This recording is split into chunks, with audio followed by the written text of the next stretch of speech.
For decades, Canada's defense relationship followed one simple assumption: when danger approached, Washington would be there. The United States was Canada's largest trading partner, its closest military ally, and the dominant power inside North American defense. Canadian aircraft, naval systems, intelligence networks, and continental security plans were built around cooperation with the Americans.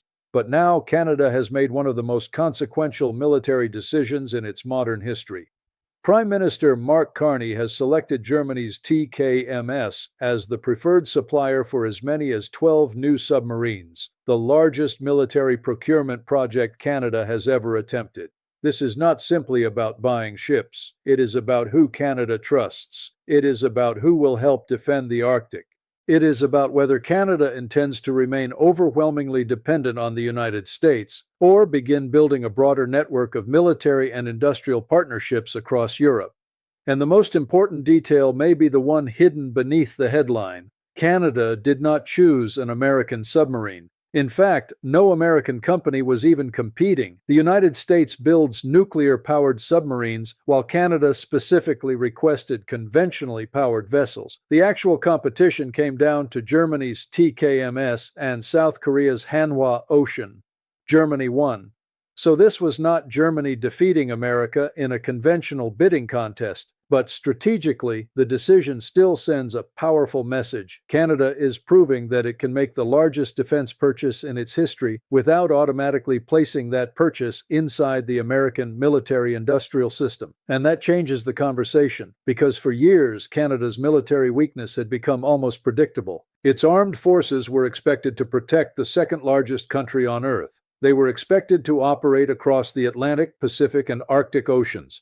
They were expected to contribute to NATO missions, defend North American airspace, monitor increasingly active northern shipping routes, and respond to foreign submarines approaching Canadian waters. Yet Canada entered this new era with only 4 aging Victoria-class submarines, all purchased secondhand from Britain in the late 1990s. Those submarines have required extensive maintenance. Their availability has frequently been limited.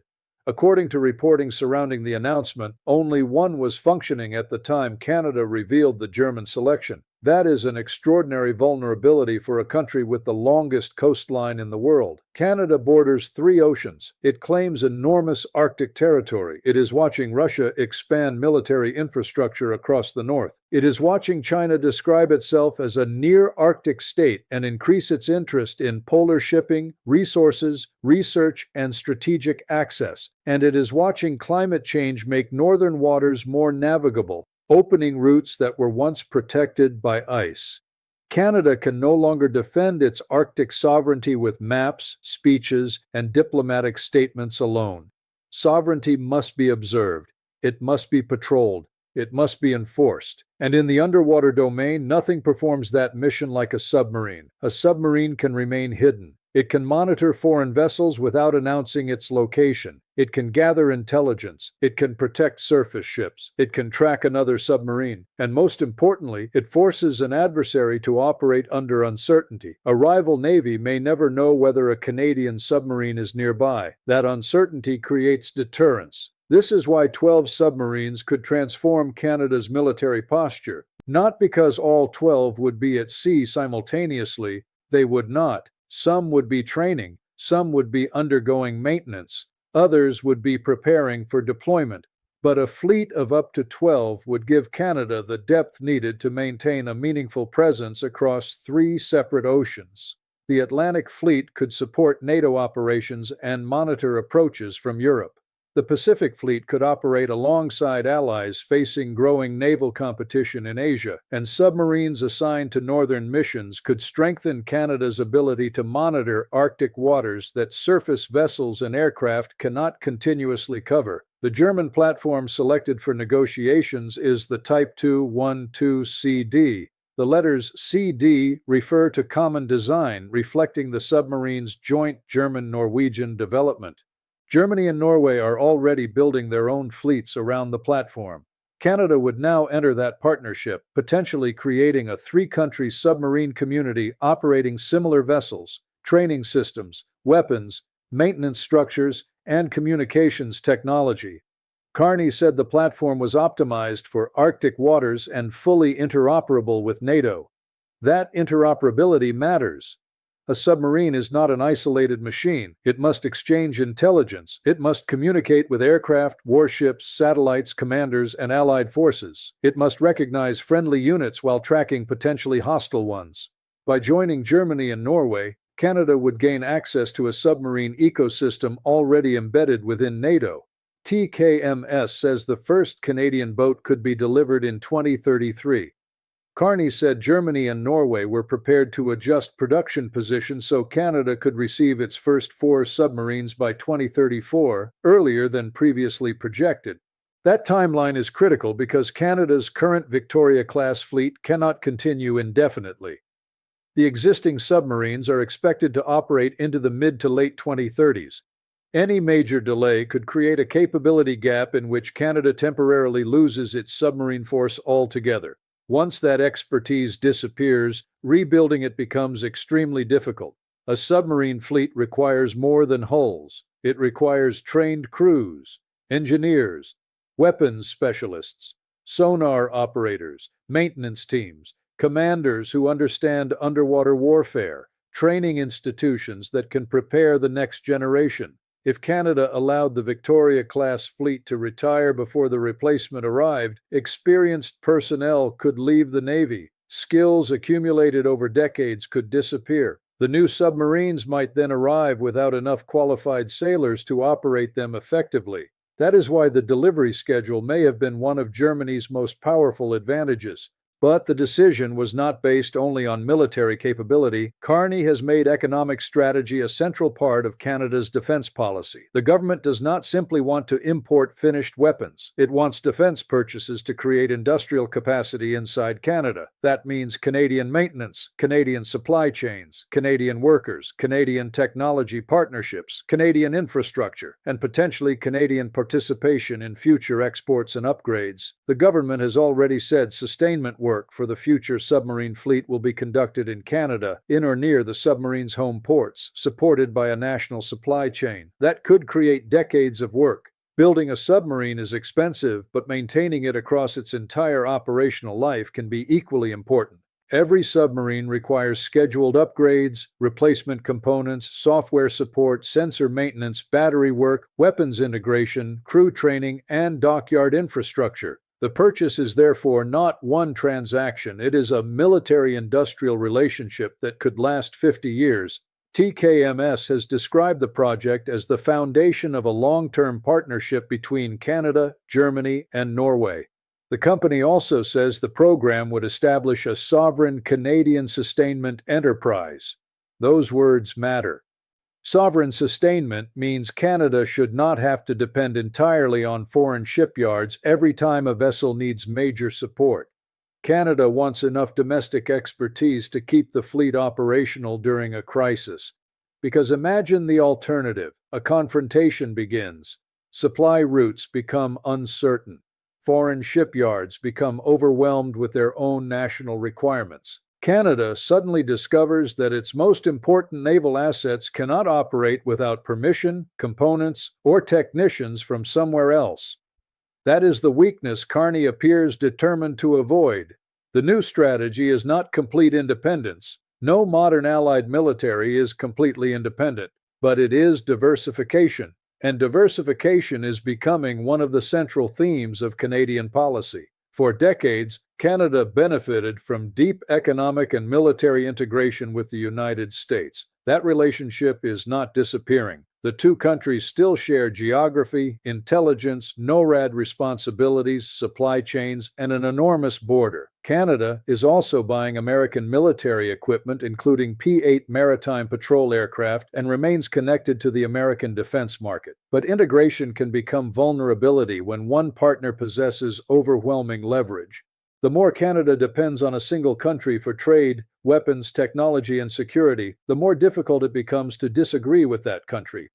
Carney's approach appears designed to reduce that exposure, not by breaking with Washington, not by abandoning North American defense, but by creating alternatives: Germany and Norway for submarines, broader European defense partnerships, Canadian domestic production, New relationships in Asia. Expanded Arctic infrastructure. The goal is not isolation. The goal is room to maneuver. And that is where Donald Trump enters the broader story. Trump has repeatedly pressured NATO allies to spend more on defense. Canada, which had long failed to reach NATO's previous target of spending 2% of gross domestic product on defense, became one of the most frequent targets of American criticism. Carney has now pledged a dramatic spending increase. Canada says it has reached the 2% level earlier than planned. The government's fiscal path would raise defense-related spending to approximately 4% of GDP by 2030, with a commitment to reach NATO's wider 5% defense and security target by 2035. From one perspective, this appears to be exactly what Trump wanted. Canada is spending more. It is buying major military systems. It is strengthening NATO. It is accepting that geography alone cannot guarantee security. But there is another side to the story. Trump wanted allies to carry more of the burden. Carney is doing that, but Canada is not necessarily directing the resulting contracts toward the United States. The submarine decision strengthens German industry. It strengthens Norway's strategic role. It expands European defense cooperation. It may bring investment and sustainment work into Canada, so Washington gets a stronger northern ally, but American companies do not automatically receive the economic reward. That is why the announcement can be interpreted as both cooperation and independence. Carney is answering the demand for higher military spending while refusing to let Washington define every detail of how Canada spends the money.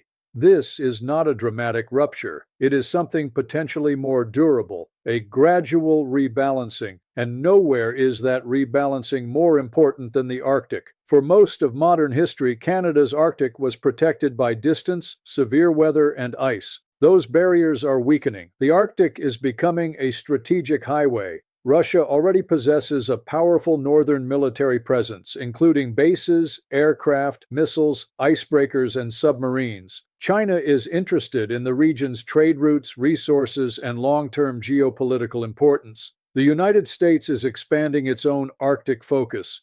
European allies such as Norway and Denmark are strengthening northern defense. Canada faces a simple question: will it shape the future of the Arctic, or merely react while other powers shape it? 12 submarines cannot solve every problem. Canada still needs icebreakers, surveillance aircraft, satellites, drones, radar systems, northern ports, airfields, communications networks, trained personnel, housing and logistical support for forces operating in remote regions. But submarines occupy a unique place in that system. They can move silently through areas where visible patrols may provoke attention. They can observe without immediately escalating. They can collect information that surface vessels cannot, and they can impose risk on any hostile submarine attempting to operate near Canadian territory. The 212CD also represents a deliberate choice to remain with conventional propulsion rather than pursue nuclear submarines. Nuclear-powered vessels can remain submerged for extremely long periods and travel at high sustained speeds. They are especially valuable for countries projecting power across vast distances. But nuclear submarines come with enormous infrastructure, regulatory, training, political, and financial requirements. Canada would need to build an entire nuclear support system. It would need specialized ports, technicians, regulations, safety structures, and a long-term nuclear workforce. The cost would extend far beyond purchasing the boats themselves. Conventionally powered submarines offer a different balance. They are generally smaller, they can be highly quiet, they may be better suited to certain coastal and confined water operations, and they avoid the full institutional burden of creating a nuclear navy. For Canada, the challenge will be ensuring the selected platform has the range, endurance, under-ice capability, weapons, sensors, and habitability needed to operate across enormous distances. That is one reason the final negotiations remain so important. Canada has selected a preferred supplier. It has not yet signed the final construction contract. Price, industrial benefits, delivery guarantees, Canadian content, weapons integration, infrastructure, training, intellectual property, sustainment, and penalties for delay must still be negotiated. TKMS wants the agreement concluded quickly. Carney has said a final deal should be completed no later than the end of 2027. Until that contract is signed, the program is not irreversible. The government must still prove that the promised timelines are credible. It must show how much Canadian industry will actually receive. It must explain the full lifetime cost, and it must demonstrate that the Navy can recruit and retain enough sailors to operate a fleet 3 times larger than the current one. That personnel question may become the hidden obstacle. A submarine cannot sail because a prime minister makes an announcement. It sails because dozens of highly trained people are willing and able to live in a confined steel vessel underwater for long deployments. Expanding from 4 submarines to as many as 12 means expanding crews, instructors, maintenance personnel, command structures, and shore support. Canada will need to begin that human expansion years before the first new submarine arrives. Otherwise, the country could possess an impressive fleet on paper while lacking the people required to use it. There is also the risk of cost escalation. Large defense projects often become more expensive as requirements change, inflation rises, technology evolves, and construction schedules slip. The government has not announced a final purchase price. Carney has spoken broadly about tens of billions of dollars in investment. Long-term estimates reported publicly vary dramatically depending on whether they include only construction or also decades of maintenance, personnel, infrastructure, weapons, upgrades, and operations.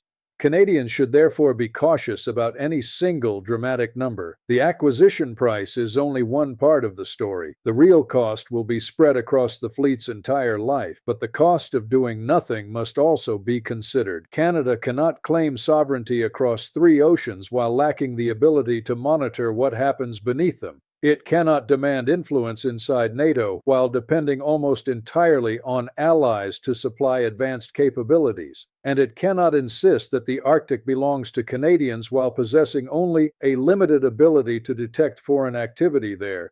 Defense is expensive. Weakness can be more expensive. The German decision also reveals something important about the future of NATO. For years, NATO depended heavily on American weapons, logistics, intelligence, and leadership. The United States remains the alliance's central military power. But European governments are now under pressure to build more capacity of their own. A Canadian order for the 212CD could support a common NATO submarine platform used by multiple northern allies. Germany, Norway, and Canada would have an incentive to coordinate training, parts, maintenance, tactics, and future upgrades. That could create a powerful underwater network stretching across the North Atlantic and into the Arctic. Norway understands Russian northern activity. Germany possesses major submarine building expertise. Canada controls vast Atlantic, Pacific, and Arctic approaches. Together, the 3 countries could form a strategic triangle linking European and North American defense. This is why the announcement is larger than 12 vessels. It strengthens a political relationship. It binds industries together. It creates shared military interests that may last for generations. And it gives Canada another center of gravity outside Washington. The United States should not necessarily view this as hostile. A Canada capable of defending its own waters reduces pressure on American forces. A stronger Royal Canadian Navy improves continental defense. Better Arctic surveillance benefits NORAD and NATO. More capable Canadian submarines could work directly alongside American ships and aircraft. But Washington may still notice the symbolism. The message is that pressure has consequences, but not always the consequences the United States expects. When America demands that allies spend more, those allies may build their own industries or buy from other partners. When Washington uses economic or political leverage aggressively, countries may seek insurance. Canada's insurance policy is diversification. That diversification will not happen overnight. The United States will remain Canada's most important ally. The 2 economies will remain deeply connected. The border will not move. NORAD will not disappear. But each major non-American partnership gives Ottawa slightly more freedom. Freedom to negotiate, freedom to resist pressure, freedom to choose equipment based on Canadian requirements, and freedom to pursue Canadian interests even when those interests do not perfectly match Washington's. That may be the real historic announcement, not that Canada chose Germany instead of America in a submarine competition because America was not competing. The historic shift is that Canada is beginning to act like a country that believes strategic dependence carries a price. Carney is not abandoning the United States. He is preparing Canada for a world in which automatic trust is no longer enough. A world in which alliances remain important, but national capability matters too. A world in which the Arctic becomes contested. A world in which trade disputes can spill into security relationships. And a world in which middle powers survive by building multiple strong partnerships rather than relying on only one. If the negotiations succeed, Canada could receive its first new submarine in the early 2030s. If the full fleet is constructed, Canadian sailors could patrol beneath the Atlantic, Pacific, and Arctic for decades. The submarines would outlast the government that ordered them. They would outlast many of the politicians now debating them. They could remain in service through crises that have not yet begun, against technologies that have not yet been invented, in an Arctic that may look very different from the one Canadians know today. That is what makes this decision so consequential. Military procurement is foreign policy written in steel. Every contract reveals what threats a country fears. Every supplier reveals which relationships it values. Every base, factory, training program, and maintenance agreement creates commitments that can continue for half a century. Canada has now chosen to begin that journey with Germany and Norway. The final contract is not signed, the cost is not settled, the delivery schedule is not guaranteed, and the enormous challenge of training crews and building infrastructure still lies ahead. But the direction is clear. Canada wants a navy capable of defending 3 oceans. It wants a military that contributes more to NATO. It wants domestic industry to receive a meaningful share of defense spending. It wants stronger European partnerships. And it wants the ability to make strategic choices without automatically asking Washington what comes next. 12 submarines will not make Canada a superpower, but they could make Canada harder to ignore, harder to pressure, harder to intimidate, and far more capable of defending the waters it has claimed for generations. Canada has not walked away from America, but it has looked beyond America, and beneath the cold waters of the Arctic, that distinction could change everything.